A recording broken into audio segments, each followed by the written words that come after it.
Well, hello everyone, and thank you for joining us for today's session in the AIEI webinar series on balanced mixed design. We are at the top of the hour, so we will wait just a couple minutes to allow more attendees to join before we get started.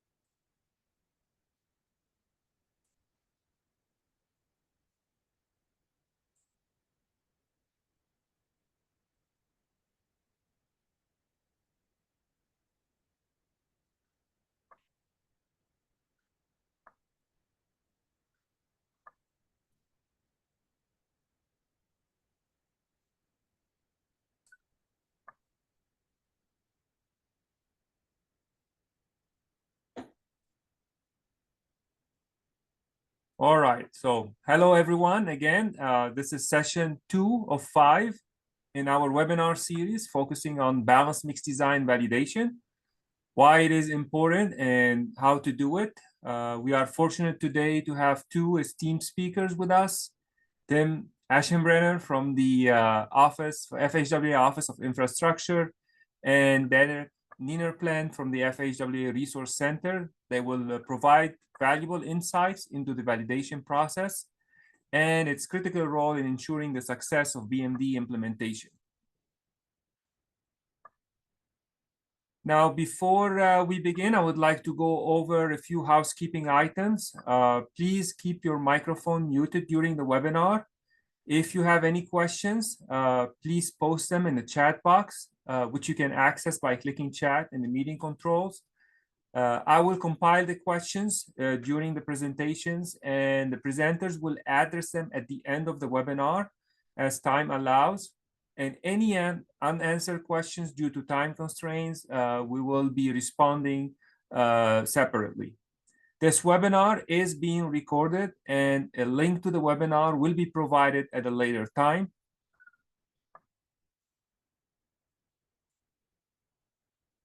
So as a quick recap, our first session covered the BMD implementation planning, where we discussed the importance of an implementation plan for adopting BMD while considering key tasks and resource availability, as well as the role of key stakeholders in supporting BMD implementation and some of the lessons learned from lead state that have successfully implemented BMD. Now, a link to the recorded webinar on BMD implementation plan is shown actually on this slide. And also, I just included one in the chat box. You can also find the QR codes to register for the upcoming webinars, and a flyer with all the links has also been included in the chat box. Today, we will focus on the validation process, which is a critical step for ensuring the effectiveness and reliability of the BMD mechanical test before a full-scale adoption.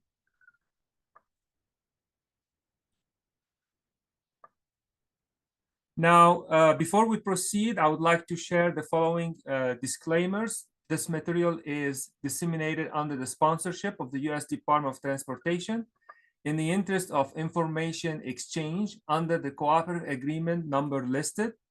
The U.S. government assumes no liability for the use of the information presented. Except for any statutes or regulations cited, the contents of this presentation do not have the force of law and are not meant to bind the public. This presentation is intended solely to provide information on existing legal requirement and agency policies. The U.S. government does not endorse any products or manufacturers. Any trademarks or manufacturers named mentioned are for informational purposes only and do not indicate preference, approval, or endorsements. And any references to AASHTO and ASTM standard in this presentation refer to private voluntary standards. Compliance with them is not required under the federal law. We do have a slide with acronyms and abbreviations that will be used throughout the presentation. I will just pause for a moment to give everyone a chance to review them.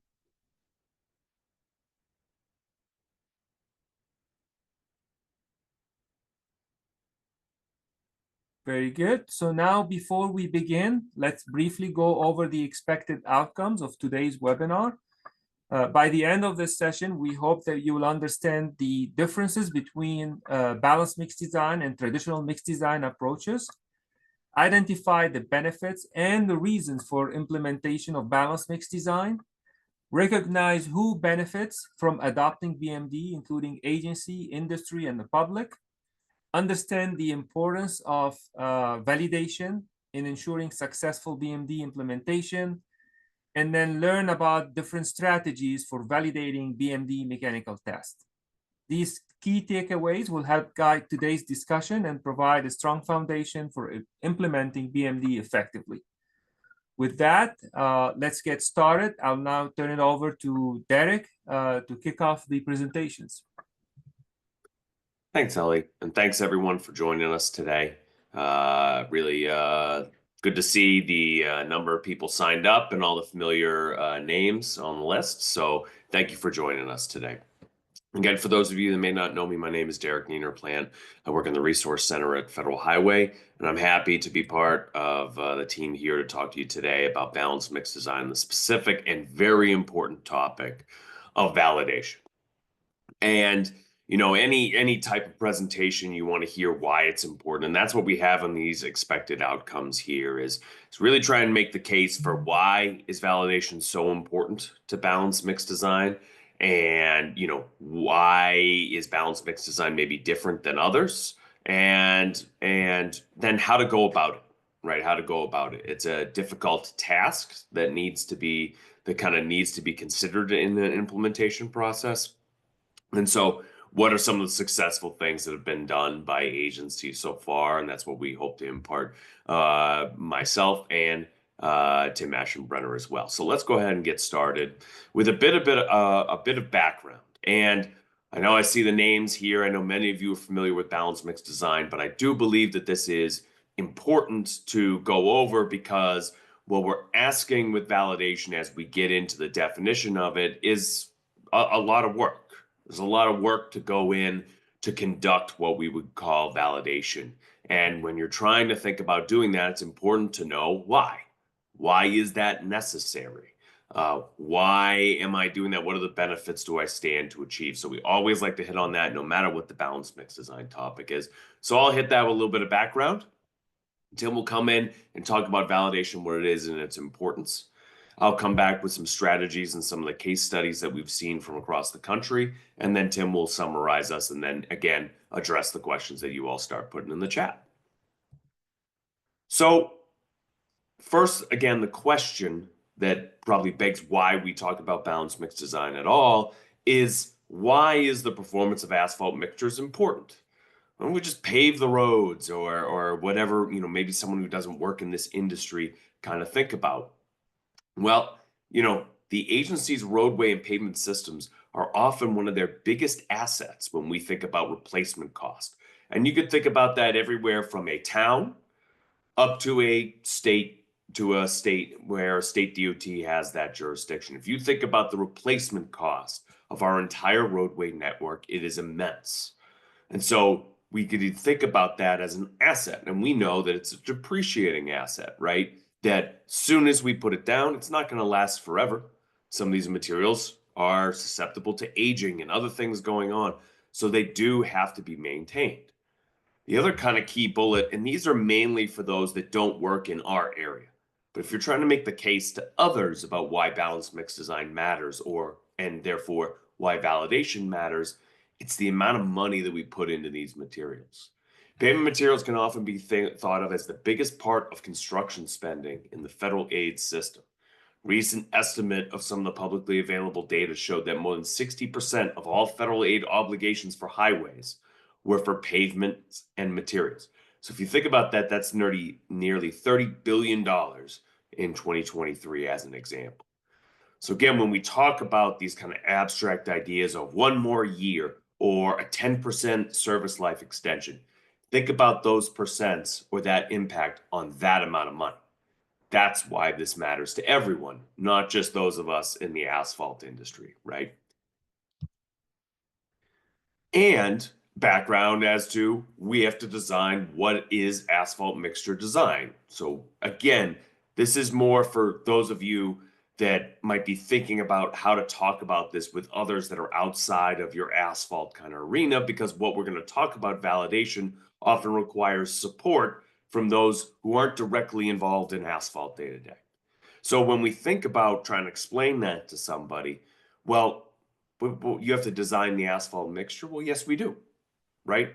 We don't get this off the shelf at a big box store, right? We have to design a combination of all our constituents, aggregates, asphalt, recycled material, additives. We want a mixture that meets all our needs, right? It's durable, it's cost effective, etc. We want to prevent those distresses that we're seeing on the slide there. We want it to last a long time. We want it to be safe, right? And that mix design is an important component that we have to think about, because we're not going to buy an asphalt mixture from California if I live in Maine, right? We have to use locally available materials because of the amount of material that we need to buy, right? And we're not going to transport it. So what is balanced mix design? And again, write this to kind of understand that when we're talking about this, all right, when we're talking about these items, we have to relate this to people who don't live asphalt mixtures every day. All right, you'll see why that's important later on. But balanced mix design is this philosophy that we are trying to optimize the mix. I think optimize is the right verb, right? Against what I'm actually going to use it for. Meaning, again, many of you know I live in Maine, all right? What an asphalt mixture has to endure outside my door versus my colleagues that are in Arizona or Colorado or California are quite different. So how that mixture gets used, where it gets used, what's its expectations, that's how we should design it. Okay, and the full definition is in the blue box there, and the latest one from AASHTO giving kind of what that full definition is. But again, I prefer to think of it as a philosophy, and that you're not going to have one mixed design system or mixed design requirements across the country, because that doesn't make a heck of a lot of sense when you think about all of the things that we ask our asphalt mixtures to do, when addressed in the different needs across the country. And so that begs the question that if you're looking to answer to somebody, again, who maybe doesn't eat, live, breathe this stuff, how is balanced mix design different? Because I think there's a very honest reaction that if I weren't in this area and I listened to myself for that last slide and say, so are you telling me you don't do that now? Like you design it for the conditions it's not going to be? And that's not what we're doing. But most of our current specifications rely on specifying individual components or the proportioning of the mixture. All right. And what we're trying to do is get closer to evaluating the final product rather than evaluating individual components prior to them getting into the mixture. All right. So the obvious analogy I'm trying to draw here on this slide is the idea of baking, in that in order to bake a cake, you could say, I need X amount of eggs, I need X amount of butter, I need X amount of flour, combine it in this kind of proportion, make sure these are the type of eggs I want, this is the type of butter I want, and it will make me a great cake. All right. The idea is that we are trying to get more towards taste the cake and does it taste good, rather than requiring things on the components. Now, I think we acknowledge that we probably can't get all the way there, right? There isn't, these tests don't represent a true taste test, if you will. I please don't try and taste test your asphalt mixtures, all right? But that's what balanced mix design is attempting to do, is move us more into the having the entire mixture realm rather than specifying components. Because what that ends up doing is being a little bit more restrictive, right? Maybe some of these components can work if accounted for in an overall mixture. All right. So again, a way to describe to people that maybe don't do this every day, how is balanced mix design different? And again, comparing it against what is largely our existing practice of super pave mix design, where we start with selecting my materials. Then I blend them together into some sort of structure and then use volumetrics to determine proportioning, right? But that mechanical testing part at the end, really, that's the quote taste test, if you will. Is it going to be stiff enough to resist rutting? Is it going to be flexible enough to resist cracking? All right, on and on and on. All right, but we largely, our mix design process doesn't follow that. So again, that is where we are different with balanced mix design. And what has brought about this change is the advent of all these new mechanical tests for asphalt mixtures that can be related in some way to common distresses. I don't think they simulate, all right? It's hard to simulate what exactly an asphalt mixture goes on in a roadway with all the different forces, with all the different environmental conditions. But this is trying to relate to those common distresses. What I like to say is poke it, prod it, pull it, all right? Push it, put stresses and strains on this mixture and see how it behaves to try and relate that to common distresses that we see. And that is what has changed to bring about balanced mix design. So why? All right, because the reason we're hitting this first is that if agencies and your partners are going to push forward on validation, the question is going to be why? Why is this worth it? Why is this extra work worth it? All right. We know, and we've said this in previous webinars, that many mixes behave differently, even though they're equivalent products under many agency specifications, right? And that volumetrics alone, largely what we use, is not optimizing the mix. Right? That's where the concept of balanced mix design came across, is that many felt like their mixes are, really good on rutting, but not quite so good on cracking. And then we need to swing that pendulum back. So there's a lot of potential benefits that could be realized by all in the asphalt community if it's successfully implemented. Certainly, longer life, right? We spend a decent amount of money on placing these and making these asphalt mixtures. 1 year, 2 year longer is a significant improvement. We all want strong ties in between what is required and what is, what really matters for field performance. Certainly, there's a desire to use more and more recycled materials, and then certainly allowing industry that innovation to meet the performance need. And the acknowledgement that our current system is not really set up to handle a lot of the newer constituents or components that go into our mixtures these days. Higher recycle contents, RAP and RAS, plastics, fibers, etc.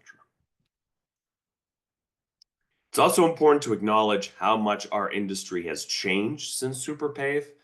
This was originally based off some work from Dr. Isaac Howard, and then Tom Harmon of NCAT actually worked on this and tried to update some of this information. This particular chart is showing the average state and federal fuel tax over time. And if you look at the plot, it kind of shows that, all right, the funding is kind of the same, but adjusted for inflation, it should be about the same, but what this doesn't take into account is the vast increase in the material prices. This is based upon overall inflation, not on our overall materials prices. So the next chart, I think, kind of shows more of what we've often kind of observed, is that the liquid price per ton average over in the country has gone up significantly since the 2000s. All right, gone up significantly due to change in refining, etc. A lot of different things there. The buying power of state DOTs or agencies has been reduced due to that. Yes, their funding with regular inflation may not have changed all that much, but with material prices, now their buying power is reduced. Well, what happened in the materials area? Back in the 1980s, RAP was kind of being something that was new. That was the Marshall area. We were using more and more recycled materials. All right. In here, we had ICE-T, the ground tire rubber mandate. So ground tire rubber and Sharp kind of came on in around 1990 or so, right? We had more and more use of RAP and RAS as liquid prices increased, all right? More mix kind of became popular as well, 2010-ish or so, all right? Then we had liquid additives, recycled engine oil bottoms, vacuum tower, asphalt extenders, etc. All these kind of new additives coming on to market, balanced mix design plastics, recycling agents, whatever you want to call them. Look how much has changed since Super Pave came along. All right. So overall, really why implement balanced mix design? There's a lot of success stories out there. And it's important to have these ready if you're going to talk about the key aspects of validation, because again, the question is going to be why? Why do I have to do this? All right. Illinois has been able to eliminate a lot of their premature failures due to cracking and tenderness that they saw with a full implementation of balanced mix design. Louisiana is documenting longer service lives in their pavement treatment since they went to balanced mix design on all their mixes. Texas is anticipating some significant cost savings with additional recycled materials usage and greater innovation. New Jersey DOT is this wonderful plot that we continue to put up because it shows the impact of doing these things over time, about small improvements to the performance life of your treatments. And New Jersey was able to use this kind of concept on their highest volume mixes and their specialty mixtures to get extended life and turn their network around from a performance standpoint. So the beneficiaries, who's going to benefit from implementing balanced mix design? The public, certainly. Smoother, longer lasting, hopefully safer roadways needing less maintenance. All right. From an agency standpoint, they're benefit by specifications being more strongly tied to real life performance and more effective of using of their paving funding. Contractors able to have more flexibility to meet the performance need, right? And potential expanded use of recycled materials, among others. But the key is, and why we're here to talk to you about validation today, is that related to performance, that to meet the performance need. That's what validation is all about. And that's what Tim is going to start to kind of define. And I'll hand it over to him in that's really what validation is all about, is taking whatever new tests they are, balance, mix design, etc., and tying it to real world performance to have that confidence to do these changes. So that I'll hand it over to Tim Aschenbrenner of Federal Highway Headquarters to do the next part of the presentation. So go ahead, Tim. Okay, thank you, Derek. Working on my transition here. And yeah, so I'm going to talk about validation, what it is, and why it's important. So the validation, the primary goal is to make sure the performance test results have a strong relationship to field performance. And there's a couple of aspects here. First of all, you have to pick the test that relates to your type of distress. For example, with cracking, there's a lot of different types of cracking. You could have top-down cracking, bottom-up fatigue cracking, thermal cracking, you could have reflective cracking. So first of all, you have to pick a type of test that relates to the specific type of test or specific type of distress. And then you need to set a criteria. Now that criteria should differentiate or delineate between those good performing mixtures and those poor performing mixtures. So the bottom line with validation is we want to set responsible and defendable specification thresholds using the appropriate test. So validation, as I mentioned, we're relating the test results to a specific type of distress and setting a criteria. And I need to differentiate that from benchmarking. Sometimes we hear people call it baselining. There's probably different terms out there. We happen to choose benchmarking, but benchmarking is when you have your typical mixes that you're paving now, or perhaps you may be starting to pave in the next couple months. You get those typical mixtures, get them into your lab, and you run your various mechanical mixture performance tests. You're really just getting an idea of how your typical mixes fare, or what kind of results you get from your typical mixes. And this is good to learn. You can learn a lot about the values. You can learn a lot about variability. And we certainly encourage benchmarking. In fact, if you go so far as to put those benchmarking results in a database, at some point in the future, as you get pavement performance, you might be able to use those benchmarking results as a form of validation. So validation, how do you get started? Well, the first task or the first effort here is to establish a relationship to field performance for your situation. In other words, does this test matter?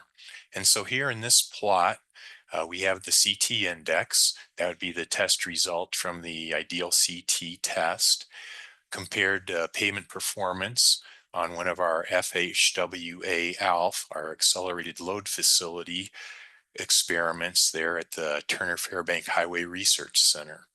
And here we see that in this particular experiment, the sustainability experiment that used different percentages of reclaimed materials, we see that the test does matter for the cracking performance that was being looked at. So the test matters. And then we need to determine for task 2, we need to determine what level of field performance might we need for a given application. And that could vary depending on where you're at. You might be on an interstate and you absolutely want high cracking resistance. You might think you need a CT index of 120. In some cases, you might be in maybe more rural areas. You might be able to tolerate more of a medium crack resistance, and you might pick 100 or 80 CT index. Or in some cases, depending on the application, you just want to avoid those low crack resistant mixtures. So you might think the level of performance you need could relate to a CT index of 60. So does the test matter? And then what level of performance do I expect? So there's a lot of information out there, and we encourage you to look at that. We came up with an acronym, RAP, not reclaimed asphalt pavement, but review, assess, and plan. So we encourage you to do literature reviews. There's a lot of states out there, several lead states that have done validation, and that can be very helpful to show you directions you may want to take as you go through the validation process. But after that review, after that literature search, you certainly want to assess the validity and applicability of those efforts to your situation. As Derek described, there's a lot of different climates from north to south, a lot of different aggregate sources, and how do those other studies apply to where you're at? And then finally, the P is to plan. Regardless what you review and assess, we certainly encourage each state to plan their own field validation efforts using your traffic, your environment, your specific state specifications. So to do your own study, one method is to construct test sections within your state. Here is a graphic. It's a highway. We'll say it goes eastbound and westbound. And on the eastbound lanes, it looks like we're going to set up a control section along with 3 experimental test sections. Each test will have different properties that we hope result in different performance. Now, when doing this, consistency is the key. We want to make sure that the underlying materials, the base, the sub-base, cut and fill areas, we want to make sure that they're consistent so we can have a fair comparison of all the experimental test sections to the control.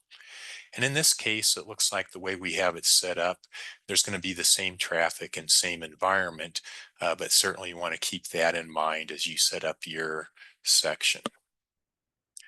Now, the other thing we want to consider is having a range of test results. Using the ideal CT as an example, we want some to have very low CT indices, which would result in more cracking, some to have very high CT indices, which will result in less cracking. So it's crucial to have a range of test results, and I'll go over an illustrative example. So in this illustrative example, we have some lab cracking parameter versus pavement performance of what we're expecting. And for the type of road I'll be discussing, we're just going to say that we want 20% or less of the lane area to be cracked in order to be successful. So you can see from this experiment, everything was good. All of the lab cracking test parameters were 10% of the lane area cracked or less. And so if we build a test section where everything's good and then we try to set a threshold, we will have to extrapolate. So if we extrapolate, we come up with, we'll say 18. So we'll say we want a lab cracking test parameter of 18 or greater to avoid poor performing pavements. So there's dangers in extrapolation. So let's take a look at this same data, but it's set up with good and poor performing test sections.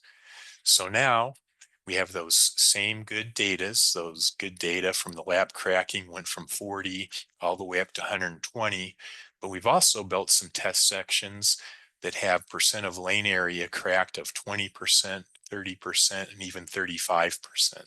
So those were disappointing performance. We don't want those to occur too often. And we see the criteria now would actually be about 40. We want a CT index in this case to be 40 or greater so that such that we get good performing pavements and avoid those cracking pavements. Now, if we had gone ahead and built pavements with that extrapolated criteria of 18, we could have built pavements with 20 or 25 CT index, and we could have got poor performance. We would have been disappointed. We thought, well, gee, the test didn't work. But in fact, the validation sections that were set up probably were not set up as appropriately as they could have been. So in order to reduce the risk of improper criteria, we really emphasize that you have to have some high test results that produce good performing pavements and some low test results that produce distresses beyond what you would normally want to see. Now, when identifying or when characterizing the material in your control section, when characterizing the material in your experimental test section, we want to encourage the use of the power of replicates. So this table here, I can explain it here briefly, but that first column is a selected sample size. You might think of that as sublots. So how many sublots are you going to have in test section 1 or test section 2? And you could have 3 or 9, as this table shows. And then when you actually run a test on one of those sublots, what's the number of replicates you want to run? And you could have 3 replicates up to 5 replicates, as this table shows. And we'll assume a coefficient of variation of 15%. Now, the percentages in this table represent the likelihood of accepting a result statistically outside the true mean. So we want a lower percent is better.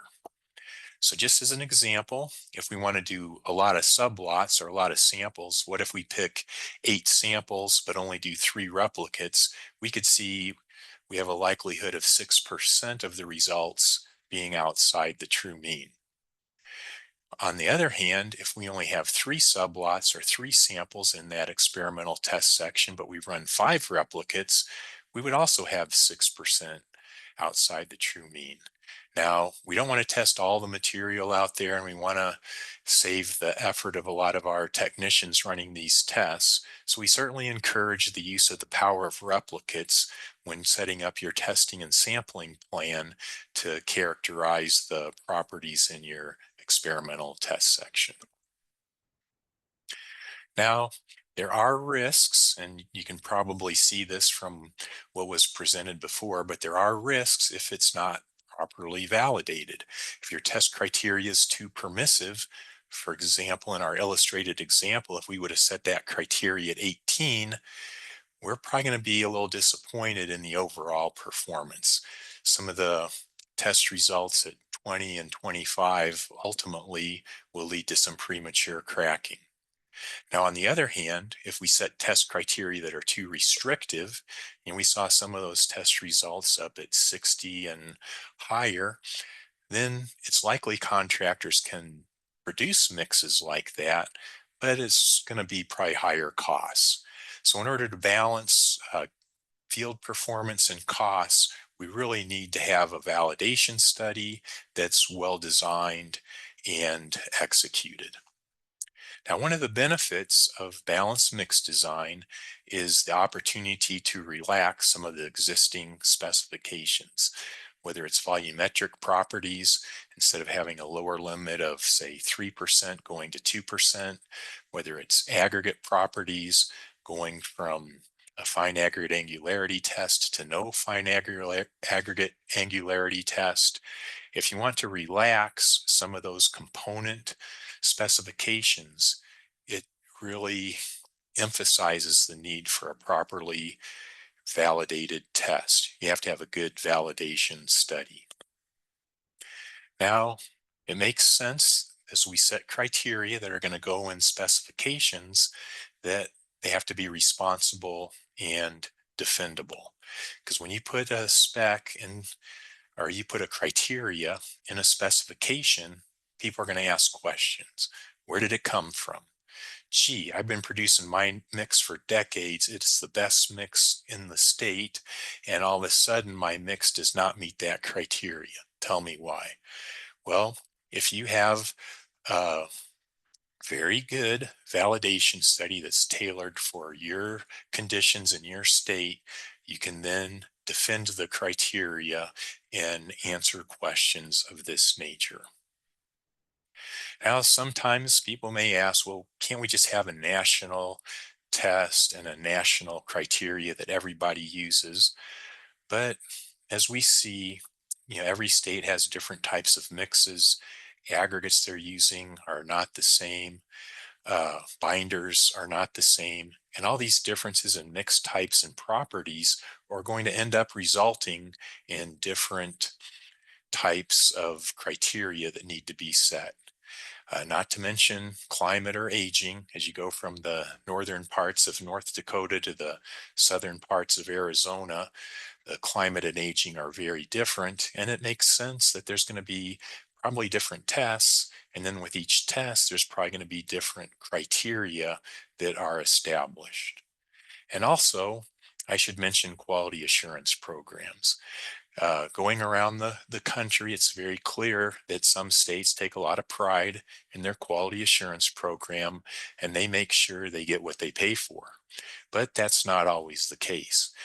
Some agencies have quality assurance programs that are weaker in nature, and they're not always getting what they intend to get. So the strength of your quality assurance program is going to definitely impact your ability to implement balanced mix design. So with that, I'm going to turn it back over to Derek. Awesome. Thanks, Tim. So I'm going to take up from what Tim talked about. Great definition of what do we mean by validation? What do we mean by there can be some risks with how you selecting the criteria? And really, again, getting to that responsible and rational and defendable criteria. And that's what validation is really intended to do. So we want to give some real world examples of what people have done and what agencies have done to address this validation need in their move to balance mix design. So I'm going to cover some of the existing strategies, resources, and case studies of examples of what people have done to date. So on strategies for validation of balanced mix design, there's a lot of different approaches that people can use to do it. All right. These can include open road test sections, closed or accelerated test tracks, accelerated loading simulators, use of agency pavement management data, even forensics, etc., are all ways that people have used to try and address this validation question of, again, tying test results to actual field performance in some way, shape, or form. And probably, one of the biggest resources that people lean on at this point is a document by Capri, Consortium for Asphalt pavement research and implementation pooled fund that's free and available for everyone on guidelines for how to do field validation, primarily via open road test sections. And so this is a table out of that guide that kind of shows between the four listed there: open road test section, closed test track, accelerated loading simulator, and agency pavement management data, what that report kind of felt some of the advantages and disadvantages were of some of the different methods. And so I highlight, some of the key advantages, disadvantages for open road test section, others, etc. Some of the advantages: you get real world traffic, real world environmental conditions, something that you don't get on either closed test track or some side of accelerated loading simulator.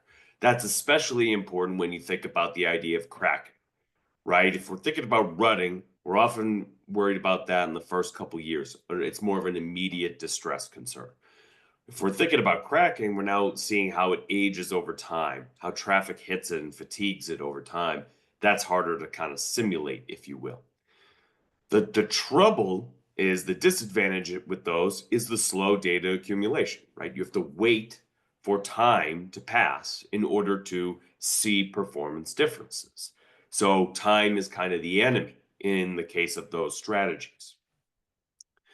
Other ones, for accelerated testing, you can control the environment a little bit more. It can be controlled, right? But again, it may not represent real world conditions, limited flexibility. I think the thing to think about with this chart is that there's not one perfect way to conduct validation. The most perfect way, all right, from a accuracy standpoint, if you want to say, would be to build open road test sections and leave them out there for 20 years. But if we had to wait 20 years to implement balanced mix design, then where's all those benefits? That's too long to wait.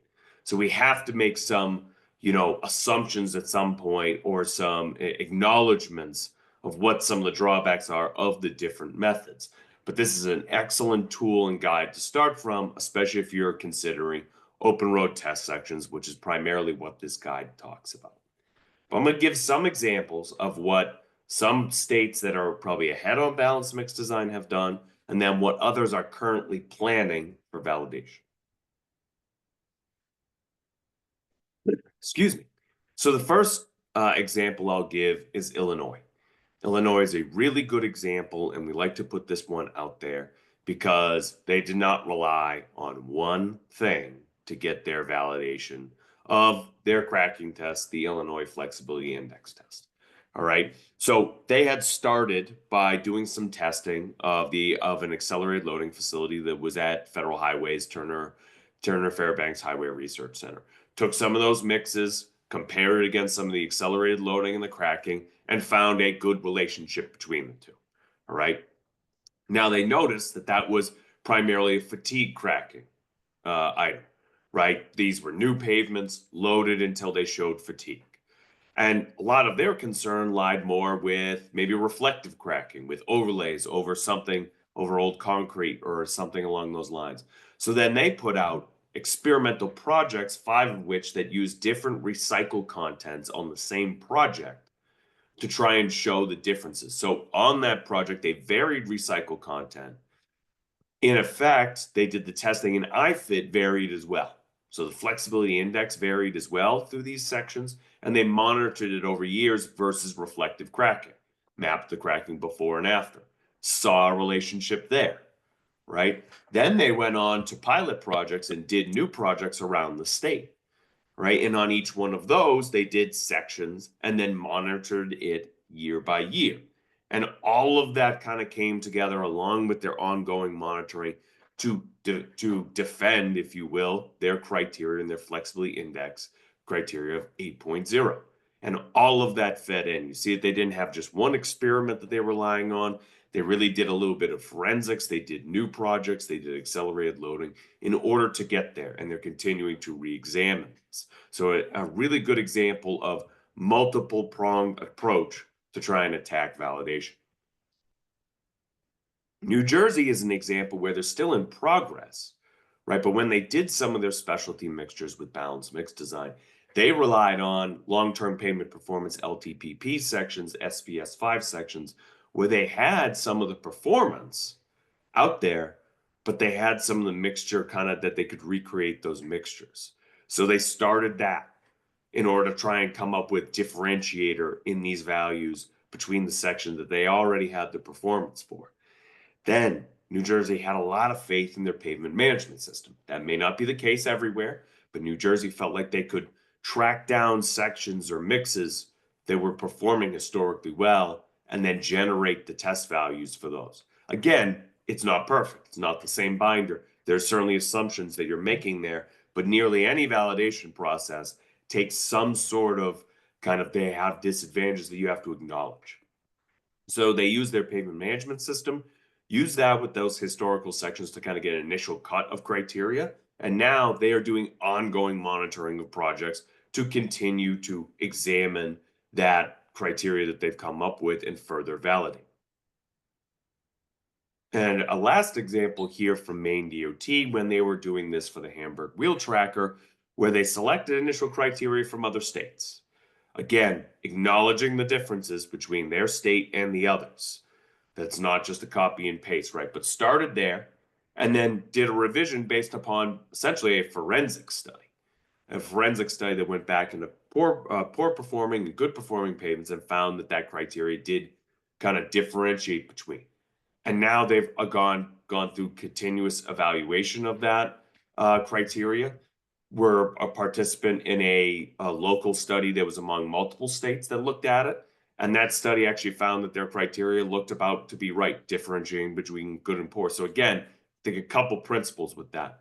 You can do some things with forensics. You just have to understand what the limitations of that are. And also, it's a continuous evaluation. It's not a select a number and that'll be the number forever. It will never change. We also have the example that Tim showed this slide before. This is real data from the Federal Highway Accelerated Loading Facility. So this is an example of, they built sections. They had an accelerated loading facility that puts a lot of loading on in a short amount of time. And this is the kind of relationship that they had for CT index. All right. So some states have access to these type, or their research facilities may have access to these type of devices that can help. Again, is it perfect? No, because you're not experiencing multiple years of environmental conditioning, etc. But it might be something to consider, especially there's one going on in California right now where they're looking at rutting. And rutting might be the one that's more apt for accelerated loading because it's early in the life, right? We're worried about it primarily in the early years, maybe not later on. So maybe that's something to consider there. But again, something to get this relationship of whatever test I have versus real world performance. And is there a relationship there where I can then start to draw criteria? There's other efforts ongoing from multiple states that don't have necessarily data yet to report on this, but have plans for validation sections, either where they're built and now monitoring or being planned to be built. So this is an example from Wisconsin DOT. They have an open road section. They were assisted heavily by NCAT, the National Center for Asphalt Technology, so appreciate their willingness to allow us to share this information. But they're assessing it through a section that they had, right? This project where they have multiple sections. And what their aim was to kind of get, high Hamburg values, or really good Hamburg, bad ideal CT, really good ideal CT, bad Hamburg, and kind of vary them and get this variation, this range that Tim talked about earlier. And they did this trying to get it in design, allowing the contractor to be able to design different mixes to achieve this. They had 500-foot test sections on the same roadway, so about 75 tons per surface layer, all right? And what they're hoping to get is that plot on that right? The real world, what they found is that they had this range in the lab, and unfortunately in the field, it compressed a bit, making it a little bit challenging, all right? But again, their idea is to make multiple test sections on the same road and watch this, and they've already started evaluating this over time, hopefully to see performance differences that will show that as CT index went up, the cracking resistance went up, et cetera, et cetera. Another recent one is from North Dakota DOT, a really good example that really followed that Capri validation kind of workbook or plan, if you will. And this is another open road section. So appreciate Tyler Wilmuth for allowing us to use this information. The project was a cement-treated full depth reclamation with a 4-inch overlay. And essentially the same intermediate mixture was placed for the same entire project, for the entire project. So they're just varying the surface layer. Okay. And North Dakota decided that they needed 2-mile sections because their production is a lot higher. All right. So big difference between 2-mile sections and 500 feet, which you just saw in Wisconsin, but that can be tailored to what your agency needs for your typical construction. But you can see what they did instead of trying to design like Wisconsin to certain BMD values, what they did was alter the easy things that the mix designer or the contractor could change about the mix at the plant. So they changed binder grade, they changed asphalt binder content, and they changed wrap. Those 3 things, they used those levers, if you will, to manufacture a large range in BMD results. So if you look at the table, you'll see that 4 of the sections have a regular 58S minus 28. All right. 4 of them have a more polymerized binder with a 58H under the MSCR system. All right. You see that their plan for asphalt content changed. They're going up and down from optimum from the control mixture, 0.5% of liquid. All right. That's again in a way to try and manufacture the BMD results to go up or to go down, depending on which way we're looking at. All right. So again, these are examples, and you can see the wide range in performance that they got, and that's what they were successful in doing and building. You see ideal CT values everywhere from 35 to 150. That's that range that you want. It's not as useful for validation if they're all 60 to 80, right? You're not getting differentiation. So again, they built this last year, so they're now monitoring this. But this is an example of their open road section that they're getting assistance from NCAT as well on. And then finally, another example of one that's to be built from Ohio DOT. So appreciate Eric Beal, who's been our point of contact there. But they are looking at sections for open road on a 4-lane divided highway to be constructed this year. These are actually Marshall surface mixes, but again, they're taking a materials approach. They're placing multiple sections. They're not trying to target necessarily specific BMD values, okay? But they're using these material things to change to try and manufacture the range in BMD results. So they'll have 2 binder types. They'll vary the asphalt content from the optimum and then vary the wrap in 4 sections to try and achieve that. So you see like a conceptual plan of what's there and what they're projecting the difference. Again, range. And also you notice that you have some mixes that are anticipated to show some distress. That's what we want to see, as Tim showed earlier. We need to see some distress so that we know what we're willing to accept and what we are going to put our criteria to say, no, I'm not willing to accept that. Need to see it in the field in order to find where that line is. So this is an example of some of the open road sections that people are doing.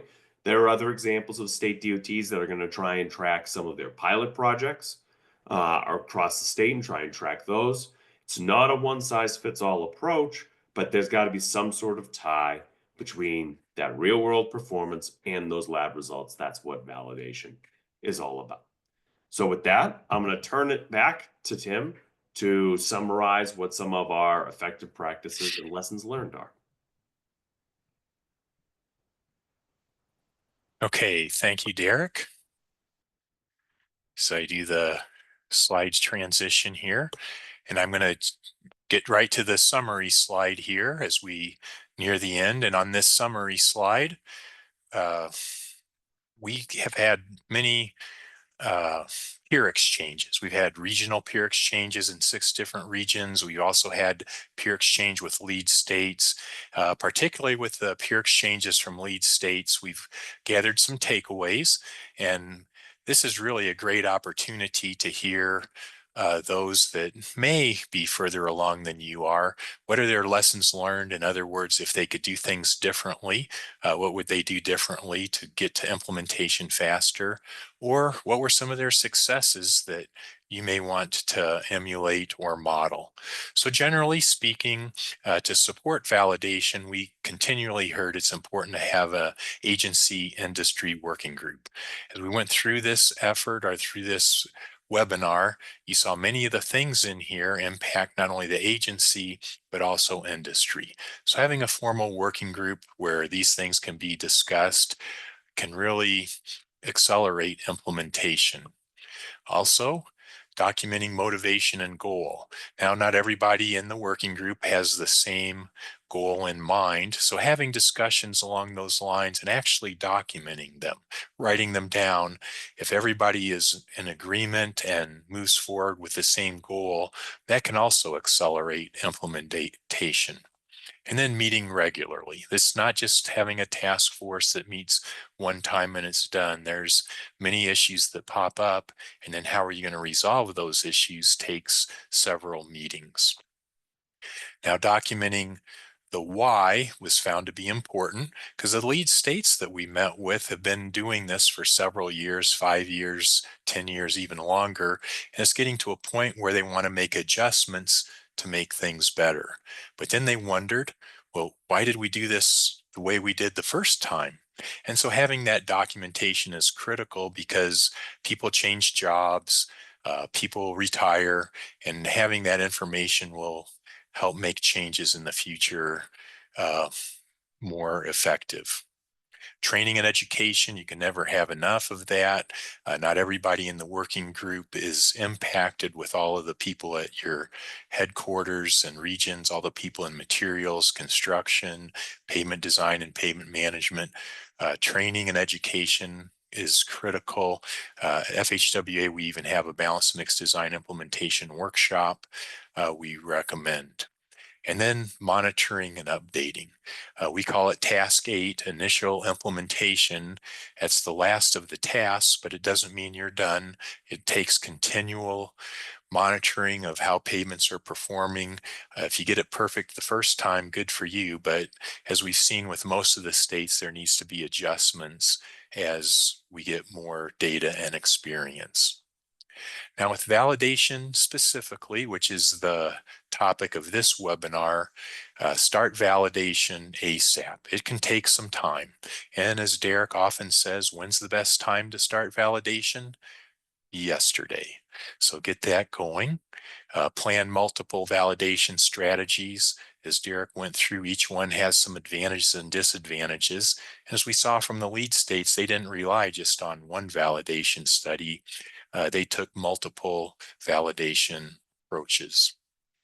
Monitor performance of those shadow and pilot projects, keep that data in a database, and as payment performance becomes available, you'll be able to perhaps use some of that data to help with validation.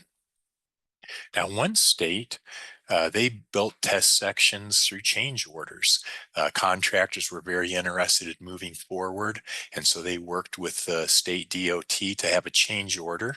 They had no penalties or additional costs, where the contractor built some test sections that had varying balanced mixed design results. And as you set up your test sections, we found it's most effective to try to vary the binder grade from, say, softer to stiffer binder. Vary the binder contents from lower binder contents to higher binder contents, or vary the recycled materials from lower to higher. Ultimately, that will give you different results, and that's a lot better than trying to ask someone to specifically target an ideal CT value of 25. Use the power of replicates to characterize the material in your test sections, and consider the underlying payment. Consistency is the key. And then one thing we saw from the lead states was to leverage the research program. Some states had very active research programs within their state DOT. Others have very active research programs at their local universities. And as issues arise and you want to try to figure out how to resolve those issues, research programs have been very effective at doing that. So this concludes our second webinar in the 5-part series, Validating the Tests. Hopefully you have a better idea of why it's necessary for success. We do have 3 more webinars coming up in this series of fabricating specimens, testing conditions, and applying quality assurance. At the very beginning of the presentation, and I think in the chat, Ellie put in there information about how to register for those.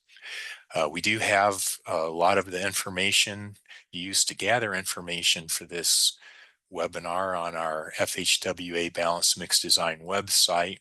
And as referenced a couple times, we do have a Balanced Mix Design workshop available that we can deliver in person in your state. So with that, we thank you for your attendance, and certainly at this time we can turn it over to see if there's any questions. Oh, thank you very much, Tim and Derek, for sharing such valuable information. Clearly, there is some work to be done when it comes to the BMD validations, and our goal here from the AIEI webinar series is to expose our audience to the process and then help them understand, who to reach out, and then provide some examples from lead states. So thank you very much. With that, we do have some questions lined up for you. I will get going. First question we have in here is basically, to what extent can an agency rely on the validation efforts conducted by a neighboring state, and what key factors should be considered when determining whether to adopt their findings or not? It's an excellent question, Ellie. I think when we talk about looking or examining criteria from other agencies, it's not worthless, right? It's absolutely, it's not like you can't look at it all. But what Tim talked about earlier is really important. You need to take into context everything about that agencies or whoever derived that criteria. So what are their materials? What are their mixes like? What are their roadways like? What is their climate like? Are those indicative of your conditions? Other things even beyond that.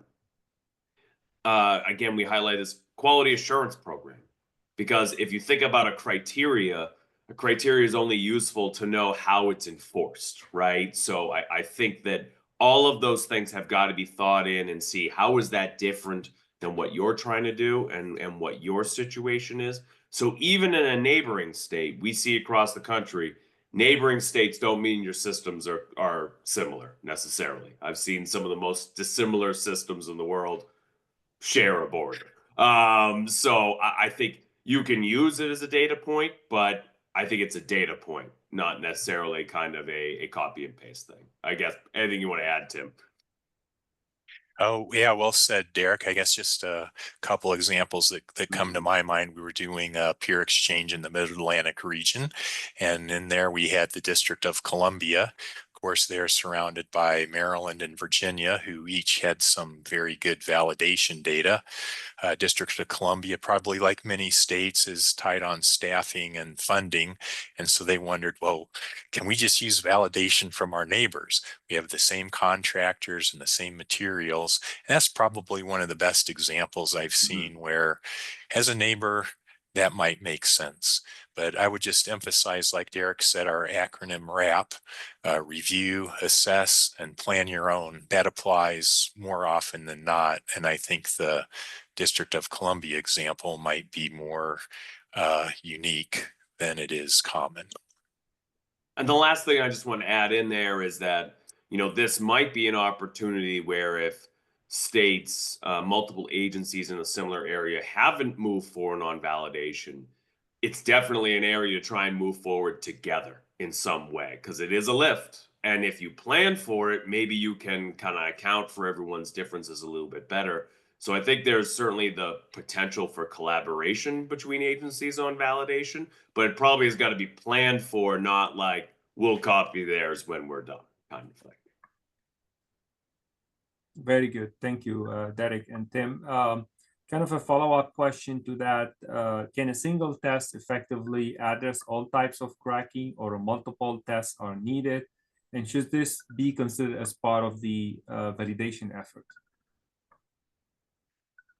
Right, another good question. And as you can look at just cracking as one example, top down cracking, bottom up fatigue cracking, thermal cracking, reflective cracking.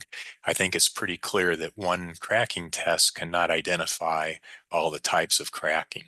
And as we looked at some of the lead states, some of them are doing overlays on concrete pavement, and reflective cracking is the most critical, and they pick a reflective cracking test. Other states have thermal cracking, and so they'll have a thermal cracking test they add. But as you probably go further south, where they're maybe not as concerned about thermal cracking, they won't have a thermal cracking test. So relying on a single test is probably not a good idea. And that's one of the first tasks in validation, is make sure you pick a test that matches the type of distress that you're looking to address. And I think you saw in the examples of the way people design their validation, you really need to design your validation with that in mind, right? Is North Dakota's example of kind of going on almost a new roadway, right? A rehabilitated roadway. Their primary concern was fatigue and thermal cracking.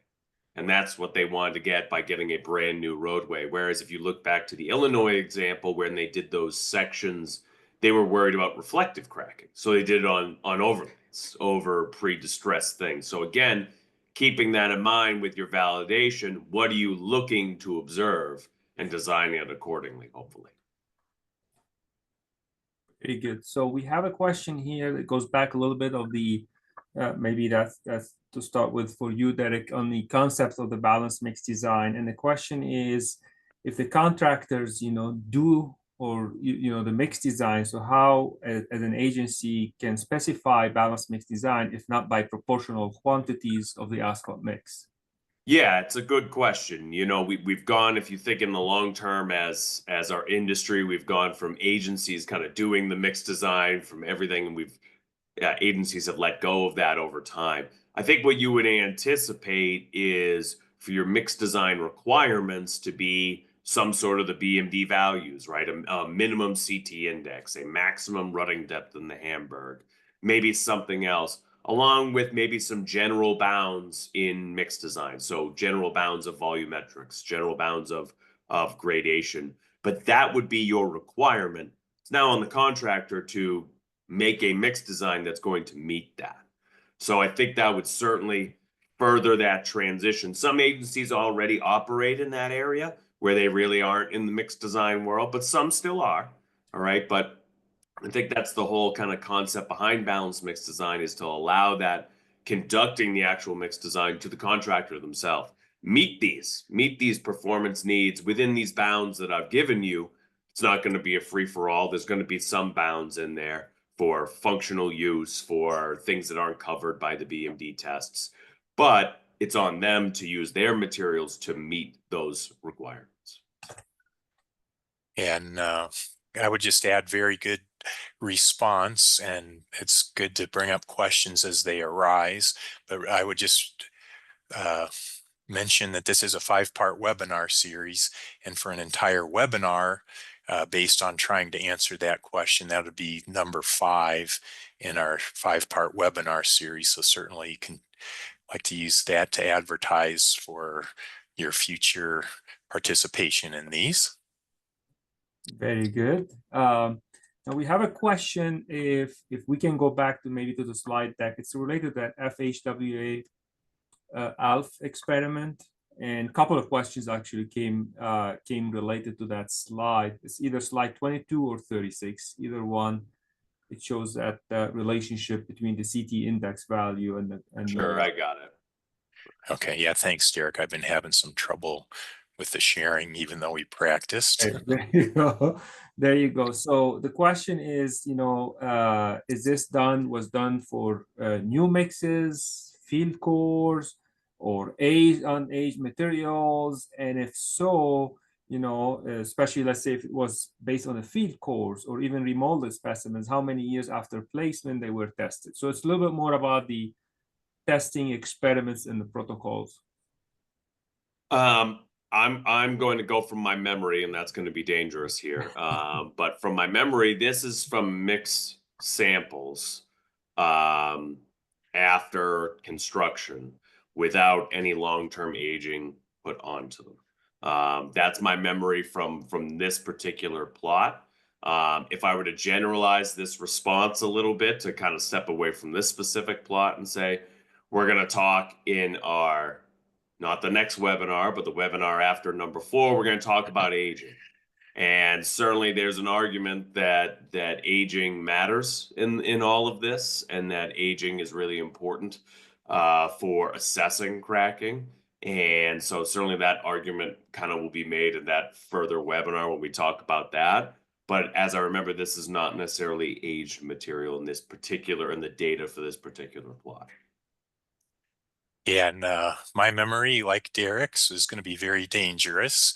But my familiarity with Nelson Gibson, he's the one that designed this experiment. It was plant mixed, lab compacted material, and plenty of material was produced. It was shipped to various, mainly universities all over the country. And I think it was also short-term age because the loading on the ALF is also a short duration. And I think the thing I would just emphasize is the acronym we came up with, RAP, which makes this an excellent question. It's good to review studies like this, but you have to assess it. What were the field conditions? What was the lab testing conditions before you want to apply that to your application? So in terms of one of the points we were trying to make, look at all those studies out there. There's a lot of good ones, but remember the RAP: review, assess, and then plan your own. Perfect. Great. Thank you, Tim and Derek. So another question related to validation sites or the validation project, and whether the for the validation study is done typically by single contractors or multiple contractors. Yeah, saw that question. I guess most of the time they have been, for those examples of North Dakota and similar Wisconsin, they were done by one contractor on one project. Now, this wasn't in the slides, but I'll contrast that with what Texas is doing.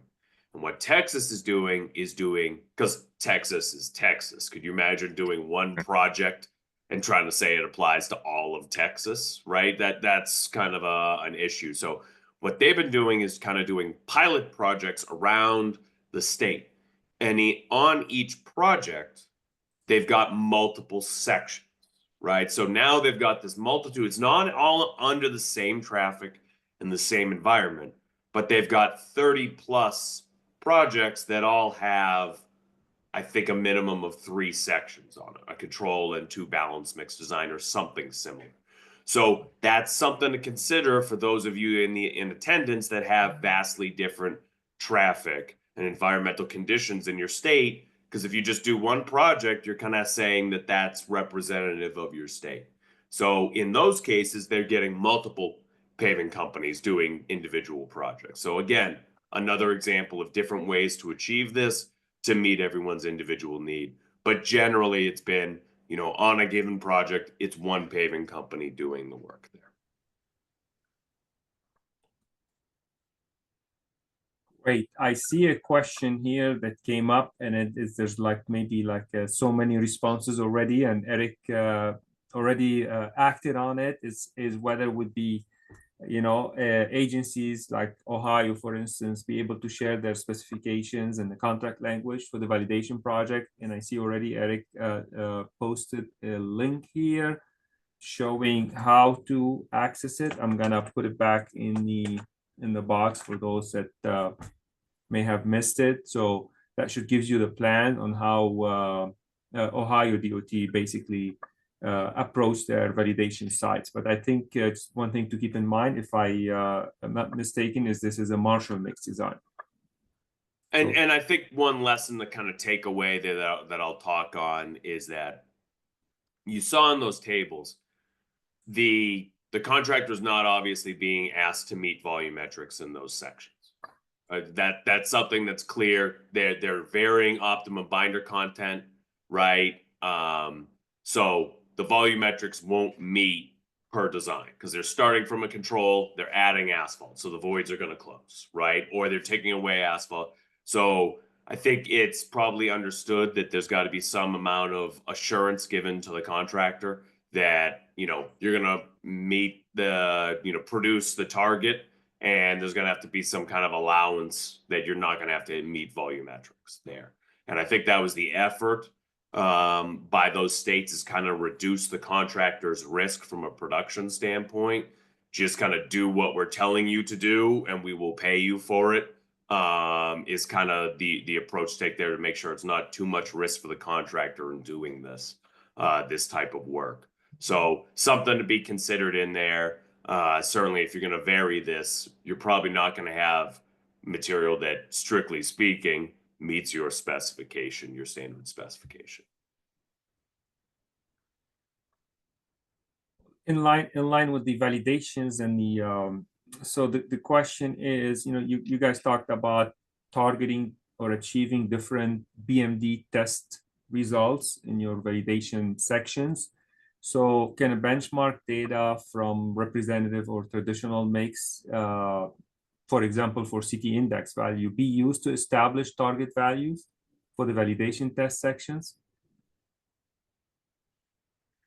So yeah, so using benchmarking, obviously if you're benchmarking, if you're paving now or soon to start paving in the next couple months, you can go ahead and get benchmarking data as long as you get enough samples to really characterize or represent the materials on that project. You can put them in a database, and we have seen states use what we call these benchmarking or shadow projects ultimately as a part of a validation. Sometimes it's even better when it's a pilot project where the balanced mix design criteria are actually required on the contract and contractors bid it. But these shadow and pilot projects, if properly sampled and tested and then monitored for pavement performance, they can be one of the techniques used to validate the criteria. Yeah, I think it's certainly a tool. You know, that benchmarking data properly done is certainly a tool. The thing is that for a validation section to target specific values just may be tough because you don't know who's going to get the contract, right? So if you've got 3 producers in the area, their stock mixes, where they're starting at from a control might be vastly different. So if you're using it to kind of generate a target, just a little bit of caution with that as well. But again, benchmarking data can be very useful in this entire effort, especially if you're tracking it, especially if you have multiple mixes all on the same road, right? That makes some of the comparisons a little bit easier. But also realize that if you're trying to use it to create targets for validation sections, there might be variation in how different producers are getting their stock mixes to come in. Great, thank you, Tim and Derek. I don't have any further questions here for you. I would like to ask our audience to please take a few minutes to participate in our brief survey. I just posted the link on the chat box so it can help us to do better the next time. And then we do have 3 more webinars coming up in that same series. Our next one is scheduled for April 7 on BMD specimen fabrication, talking about how important that is and how does it influence our BMD test results. So hopefully we can see everybody again on April 7. And then thank you very much for attending today's webinar. All right. Thanks, everybody. Thank you, everyone. Appreciate the excellent questions.